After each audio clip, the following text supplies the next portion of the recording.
যারা আল্লাহর ভালোবাসা চাও তারা মুহাম্মদের তাআত করো, অনুসরণ করো। আল্লাহকে দাও ভালোবাসা, মুহাম্মদের দাও ইতাআত। আল্লাহকে দাও মুহাব্বত। মুহাম্মদের শুধু মুহাব্বত দিলে হবে না, ইতাআত লাগবে, না হয় কামিয়াবি অর্জন হবে না। আবু তালেব আমার নবীকে মুহাব্বত দিছেন, ইতাআত দেন নাই, ভালোবাসছেন কলিজা দিয়া। ভালোবাসার দ্বারা জান্নাত হবে না, অনুসরণ লাগবে, অনুকরণ লাগবে, নবীর রঙে রঙিন হবে। বর্তমানে নবীর রংটা কি?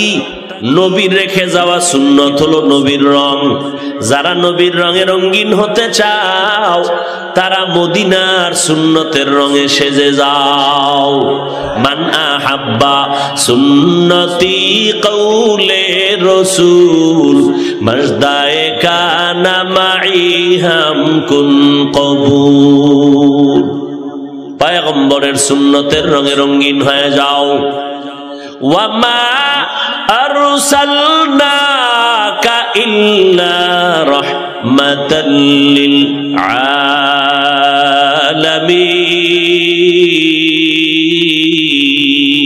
আলামিন। আল্লাহ তাআলা বলেন রহমাতাল লিল আলামিনের তরজমা অনেকে করে উভয় জগতের রহমত, না আলামিন শব্দের অর্থ উভয় জগৎ না, জগৎ সমূহ। উভয় মানে দুই জগৎ, দুনিয়ার জগৎ, আখিরাতের জগৎ না। রুহের জগৎ একটা আলাদা জগৎ, আলমে বরজাখ কবর জগৎ একটা আলাদা,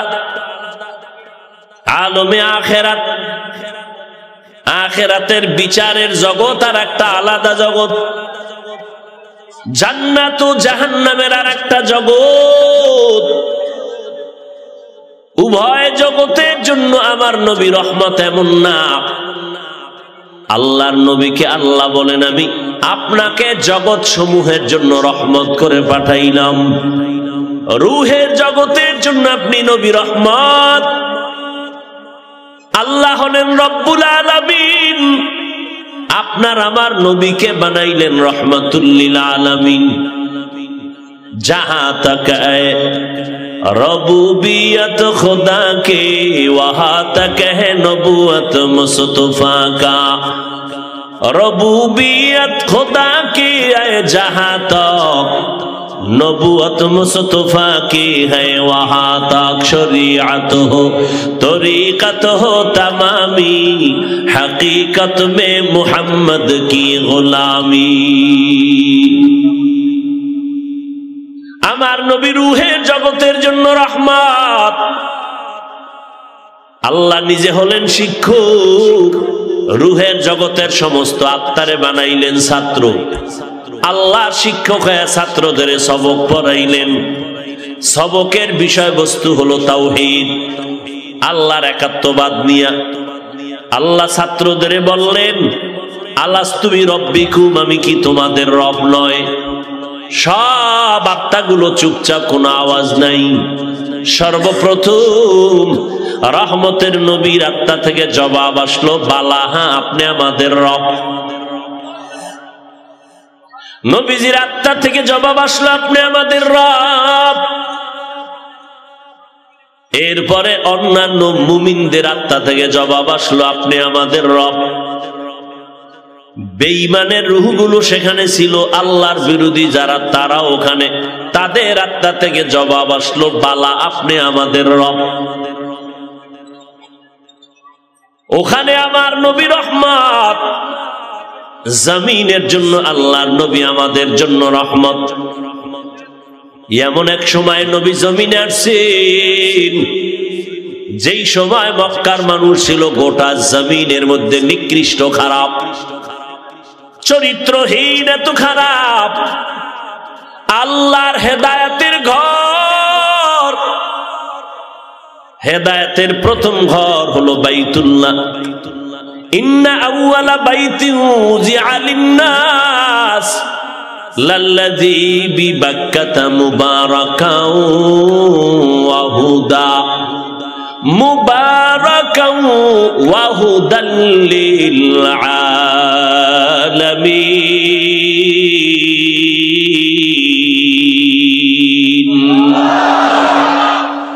জমিন বানাইলেন। জমিনটা বানাইয়া প্রথম একটা জমিনে ঘর বানাইলেন, জমিনে কোনো বাসিন্দা নাই। প্রথম বানাইলেন একটা ঘর, নাম হলো বাইতুল্লাহ, মক্কা নগরীতে। আল্লাহ একটা ঘর বানাইলেন, এখনো জমিনে কোনো বাসিন্দা আল্লাহ পাঠান নাই। প্রথম একটা ঘর বানাইলেন পৃথিবীর মধ্যখান জায়গায়, মক্কা নামক জায়গা, মক্কা নগরীতে আল্লাহ পাক ঘর বানাইলেন। বসবাসের ঘর না, আল্লাহ বলেন হুদাল্লিল আলামিন, জগৎ সমূহের জন্য এটা হলো হেদায়েতের ঘর, ইবাদতের ঘর। আল্লাহ প্রথম ঘর বানাইছেন বসবাসের ঘর নাকি ইবাদতের ঘর? এই ঘুমাইতেছেন মুসলমানের আওয়াজ বেঈমানদের জন্য, বাতিলের জন্য একটা আতঙ্ক। মুসলমানের অস্ত্র নাই, টাকা নাই, পয়সা নাই, এরপরও গোটা পৃথিবীর অস্ত্রধারীরা, টাকাওয়ালারা মুসলমানের ভয় পায়। কেন? মুসলমানের তাকবীরের এমন পাওয়ার যার মোকাবেলা করার কোন অস্ত্র জমিনওয়ালারা বানাতে পারে নাই। এখনো ভয় পায়। এই যে এক জায়গায় বসে আমরা বয়ান শুনতেছি আর করতেছি, পৃথিবীর কোন রাষ্ট্রেই সিস্টেম নেই, অনুমতি নেই। জানে এতগুলো মানুষ যদি এক জায়গায় হয়, না জানি এদের ক্ষমতার চেয়ার ভেঙ্গে দেয়। মুসলমানের পাওয়ার, ইমানি পাওয়ার, মাথা উঁচু করার পাওয়ার। মরতে চায় কিন্তু কোন বেঈমানের কাছে মাথা নত করতে চায় না। ওয়ালা তাহিনু ওয়ালা তাহজানু ওয়া আনতুমুল আ'লাউন ওয়া আনতুমুল আ'লাউনা ইন কুনতুম মুমিনিন।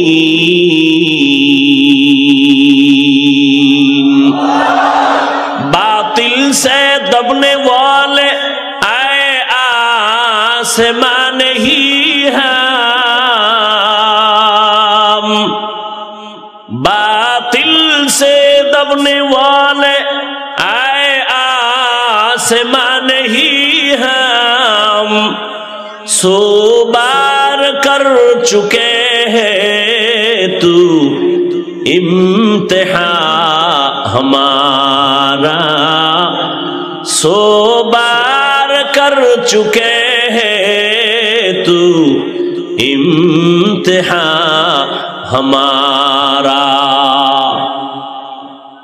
মুসলমানের পক্ষে আল্লাহ আছে না নাই? আল্লাহ বলেন নিশ্চিত মুসলমান বিজয় হইবা যদি ঈমান ঠিক থাকে, মজবুত ঈমান হয়।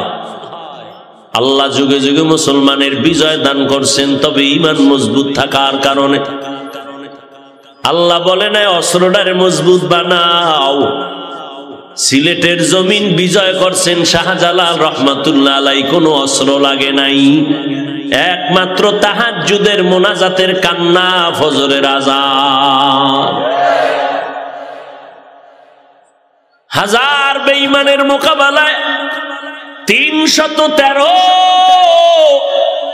বদরের প্রান্তরে কামিয়াবি হয়েছেন পয়গম্বরের সামনে। 313 জন ইখলাসের বরকত, ঈমানের বড় পাওয়ার। রহমতের নবী আমার এমন এক সময় মক্কা নগরীতে আসলেন, যেই সময় মক্কার মানুষগুলো উলঙ্গ হয়ে নারী পুরুষ বাইতুল্লাহ তাওয়াফ করে। চরিত্র এতটা খারাপ, ইতিহাসের পৃষ্ঠায় বলে জাহেলিয়াতের যুগ, নারীদের পছন্দ করে না, বিধবা নারী সমাজ থেকে আলাদা, কন্যা পছন্দ করে না। কন্যা যদি হয় মাথা গরম, বাবায় লজ্জায় মানুষের সামনে যায় না, মাথা উঁচু করে না। কন্যা সন্তান হলে তাদের মন খারাপ, একটা ছেলে হলে মনে হয় যেন ঈদের আনন্দ। বর্তমানেও ওই জাহেল বেঈমানের কিছু পা চাটা গোলাম জমিনে আছে, ঘরের মধ্যে যদি কন্যা সন্তান হয় রাগ কইরা বিবির সাথে কথা কয় না। আছে না নাই? আচ্ছা, কন্যা হইল কেন বউয়ের সাথে রাগ করে? সন্তান ছেলে হোক মেয়ে হোক, এটা কি স্ত্রীর কোনো কৃতিত্ব আছে? যদি হিসাব করা হয় তাহলে তো বাবার দোষ হবে, কারণ বাবার পানি মা আমানত রাখেন। মহিলা বেচারি দুনিয়ার কাজের মধ্যেও স্বামীর আমানত রক্ষা করেন, কষ্ট করে, ঘুমাতে পারে না, খেতে পারে না। তাকে পুরস্কার দেওয়া উচিত যে তোমার বাচ্চাটা আমি গর্ভে ধারণ করলাম, এটা এখানে আমি শুধু ধারণ করতেছি, আমি বহন করতেছি বোঝা, বোঝা তোমার, বহন করি আমি, দিয়েছ বোঝা তুমি, এখানে আমার কি? মায়ের কোন অপরাধ আছে? মূর্খ জাহেল স্ত্রীর সাথে রাগ করে কথা বলে না, কন্যা হলো কেন? আসলে স্বামীরও দোষ না, স্ত্রীরও দোষ না, কন্যা দেখ আর ছেলে দেখ, কে দেয়? লিল্লাহি মুলকুস সামাওয়াতি ওয়াল আরদ ইয়াহাবু লিমান ইয়াশাউ ইনাসা ওয়া ইয়াহাবু লিমান ইয়াশাউ যুকুর আও ইউযাওয়িজুহুম যুকরানা ওয়া ইনাসা ওয়া ইয়াজআলু মান ইয়াশাউ আকিমা ইন্নাহু আলিমুন কাদির।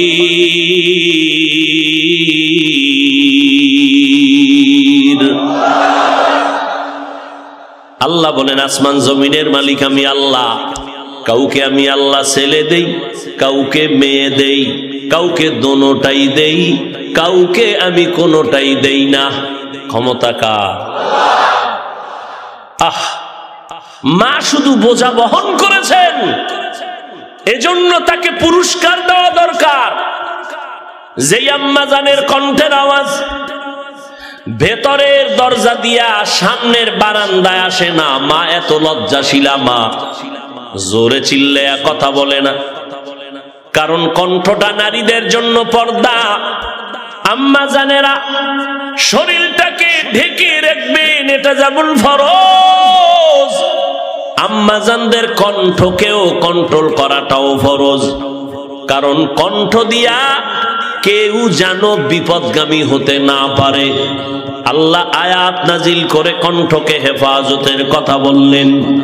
ইয়া নিসাআন নাবিয়্যি লাস্তুন্না কাআহাদিম মিনান নিসা ইনিত্তাকাইতুন্না ফালা তাখদা'না বিল কওল ফায়াতমা'আল্লাযী ফী কলবিহি মারাদ ওয়া কুলনা কাওলাম মা'রুফা। নারীদের কণ্ঠকে মিডা লাগায় না, মধুর আওয়াজ দিও না রে নারী, কণ্ঠকে হেফাজত করো। আম্মা জান কণ্ঠকে এতটা কন্ট্রোল করেন, ভিন্ন পুরুষের সাথে চিল্লায় কথা বলেন না, কিন্তু আমি যেদিন দুনিয়াতে আসব ওই দিন আম্মা জান এত চিৎকার দিলেন অজান্তে, অনিচ্ছায়। আম্মা জানের কণ্ঠের আওয়াজ আর চিৎকারের আওয়াজ শুধু ঘরের ভেতর থেকে সামনের বারান্দা না, পাশের বাড়ির মানুষগুলো সজাগ হয়ে গেল, ঘুমাতে পারে না। জীবনের মূল কষ্ট মায়ের, জীবনের মূল কষ্ট মায়ের, প্রসব বেদনা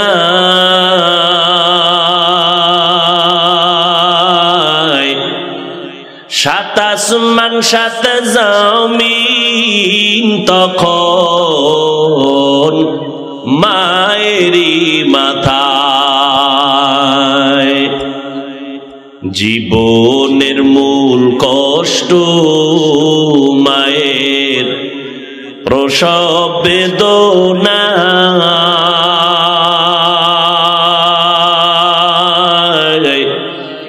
সাত আসমান সাত জমিন তখন মায়েরই মাথায়।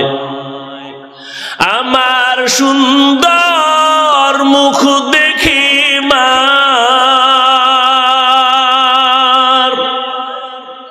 আমার সুন্দর মুখ দেখে মায়ের ব্যথা যায় দে হাসাইয়া। ও আমার প্রাণের মা,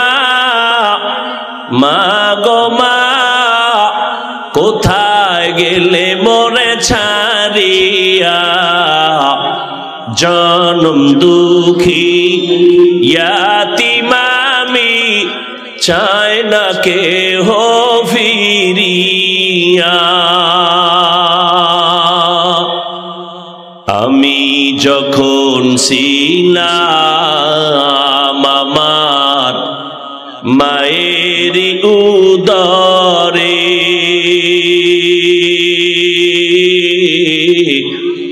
চলাফেরা করলেন যে মায়, কত কষ্ট করে। আমি যখন ছিলাম আমার মায়ের উদরে, চলাফেরা করলেন যে মায়, কত কষ্ট করে। এমন মাকে কেমন আজি, এমন মাকে কেমন আজি, যাব আমি ভুলিয়া। ও আমার প্রাণের মা, মা গো মা, কোথায় গেলে মোরে ছাড়িয়া, জনম দুঃখী ইয়াতীম আমি, চায় না কেহ ফিরিয়া।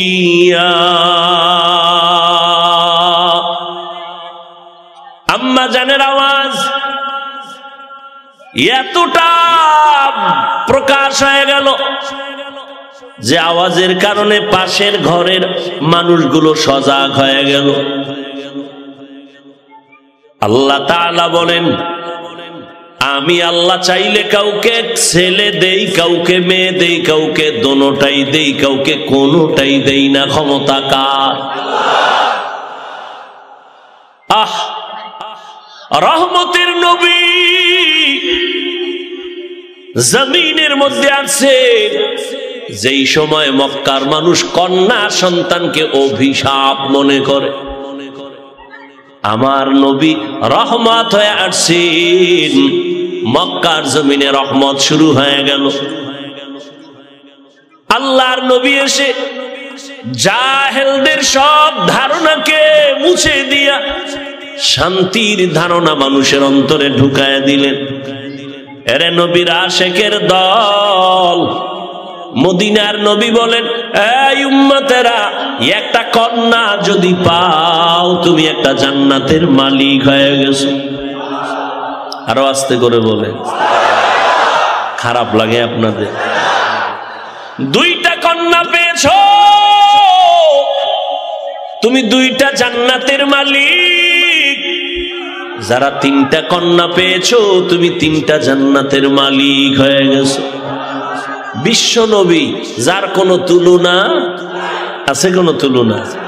আমার নবী রহমাতুল লিল আলামিন। আল্লাহ আর কাউকে রহমাতুল লিল আলামিন বানান নাই। আমার নবী এত দামি, যার কোনো তুলনা নাই। আল্লাহ পাক আমাদেরকে এমন একজন নবী দান করেছেন, যেই নবীর বরকতে আমরাও বরকতপূর্ণ হয়ে গেছি, যেই নবীর বরকতে মজলিসটাও বরকতপূর্ণ হয়ে গেছে। এরে নবীর আশেক এতগুলো মানুষ আজ এই মাদ্রাসার মাঠে, এতগুলো মানুষ বসে আছেন, কাউকে টাকা দেওয়া হয় নাই, বরং মাদ্রাসার জন্য টাকা রেখে দেওয়া হলো। দুনিয়ার কোন টাকাওয়ালা যদি চাইতেন এতগুলো মানুষ এক জায়গায় জমা করবেন, চাইলে পারতেন, তবে টাকার লোভ দেখাইয়াও এই জান্নাতি মানুষগুলো আনতে পারতেন না। ও ভাইরা, এতগুলো মানুষ এক জায়গায় জমা কইরা মা বাবার জন্য দোয়ার আয়োজন কোনোদিন করেছেন? কথা বলেন, পারবেন বলে আশা আছে? টাকাওয়ালারা চাইলে মোটামুটি পারবে, কিন্তু এই জান্নাতি মানুষ পাবে না।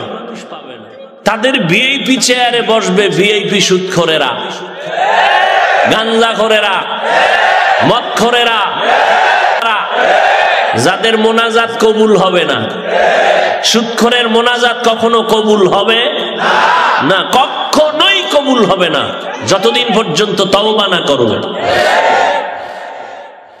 তারপরও কি লাগতো তার? এতগুলো মানুষ আনার জন্য ফ্রি গাড়ি দেওয়া লাগতো, ঠিক নেই? আসার পরে ভিআইপি ব্যবস্থা, ভিআইপিদের জন্য ভিআইপি চেয়ার, যারা ভিআইপি না নন ভিআইপিদের জন্য একটু নরমাল চেয়ার। আবার ফাঁকে ফাঁকে নাস্তা দাও, যদি নাস্তা দেরি হয় তো চেয়ারের বাড়ি, ঠিক নেই? এরপরে আবার এতগুলো মানুষ নিয়ন্ত্রণের জন্য কত পুলিশ লাগতো, কত র্যাব লাগতো নি? এরপরও যদি ভয় থাকতো, সর্বশেষ আর্মি আর বিডিআর আর পুলিশ আর র্যাবও যদি ভয় লাগতো তো কুত্তা আইনা হাজির করত। কারণ মানুষ বেঈমানি করতে পারে, কুত্তা মানুষের সাথে বেঈমানি করে না। নিরাপত্তার জন্য কুকুর, কিন্তু তাকাইয়া দেখো আজ তজুমুদ্দিন থানার প্রাণ কেন্দ্রে এই মাদ্রাসার মাঠে এত মানুষ, বসার জায়গা নাই, দাঁড়ানোরও কায়দা নাই। আসার জন্য কাউকে টাকা দেওয়া হয় নাই, জোর করে আনা হয় নাই, সবাই নিজে টাকা দিয়া ভাড়া দিয়া কেউ হেঁটে আসছে নিজ ইচ্ছায়। আল্লাহ দয়া করেছেন, আসার পরে বিছানাটাও তেমন ভালো না, অনেকে বালুর মধ্যে বসছে, অনেকে জুতার উপরে বসছে, বসতে পারে নাই, জায়গা নাই, দাঁড়ায় দাঁড়ায় আছে। অন্তরের মধ্যে কোনো ভাব নাই, বড় ছোট ভেদাভেদ নাই, আলেম সাধারণ মানুষ, ধনী গরিব সব একাকার হয়ে পড়ছে। এতগুলো মানুষের জন্য নিয়ন্ত্রণের জন্য একজন পুলিশও নাই। কথা বলেন না কেন? এটি নিয়ন্ত্রণ পুলিশে করতেছে, কথা বলেন? কোনো বাহিনী নাই, পুরা মাদ্রাসার মাঠ সাইলেন্ট হয়ে গেছে, কোনো আওয়াজ নাই। এই সময় যদি কেউ টেলিফোন করে তার মাথা গরম হয়ে যাবে, ঠিক নেই? টেলিফোন একজনে করেই ফেললো, কেটে দিল, আবার করে, আবার কাটে, আবার করে, আবার কাটে, আবার করে, আবার কাটে, মাথা গরম। একবার রিসিভ করে ধমকায় কয় এত বড় দুঃসাহস, এতবার কেটে দিলাম, টেলিফোন করো কেন? আর একবারও টেলিফোন করবা না, আমি ব্যস্ত আছি। দেখেন কি মোহাব্বত কোরআনের প্রতি। আর ম্যাডাম যদি টেলিফোন করে তো আজ রাইতে খবর আছে। ভাইরা আমার, এই অবস্থাটা কেমনে সম্ভব? আমি সারা বাংলাদেশে বলি, এটা ১৫০০ বছর আগে রহমতের নবীর উম্মত হইয়া আমরা তার আদর্শ মানার কারণেই সম্ভব। ইমামুল আউয়ালিন আল আখিরিন বহরে সাদকা রহমাতাল লিল আলামিন সাইয়্যিদুল কাউনাইন খাতমুল মুরসালিন আখিরামত বুদে ফখরুল আউয়ালিন। এখন আপনারা বসছেন বরকত, কিন্তু ফাইনাল বরকত হবে দোয়ার মধ্যে। সারা রাত ওয়াজ শুনলেই বরকত হবে না, দোয়ায় হাজির হলে যে বরকত হবে। কারণ একজনের আমিন কবুল হবে তো সবার আমিন কবুল। দোয়া বরকতের জিনিস, আর দোয়া হুয়াল ইবাদা, দোয়াটা ইবাদত। আর দোয়া সিলাহুল মুমিনিন, মুমিনদের হাতিয়ার হলো দোয়া। দুনিয়ার হাজারো প্রচেষ্টায় যেই বন্ধ দরওয়াজার তালা খোলা যায় না, বান্দা যখন দোয়া করবে আল্লাহ তালা খুলে দিবেন। হাজারো নজির এই জমিনের মধ্যে আছে। অতএব আজকে মাহফিলে আসাটা তেমন সফলতা না, বয়ান শোনাটাও তেমন সফলতা না। চূড়ান্ত সফলতা যদি দোয়ায় শরীক হওয়া যায়। আমি বান্দার আমিন কবুল হওয়ার গ্যারান্টি নাই, কিন্তু ময়দানে বহু আল্লাহর বান্দা আছেন যাদের আমিন কবুল হওয়ার গ্যারান্টি আছে। ইনশাআল্লাহ দোয়া করে যাওয়ার চিন্তা আছে তো? না ফাঁকে ফাঁকে উঠে চলে যাবেন? আল্লাহ সবাইকে কবুল করেন।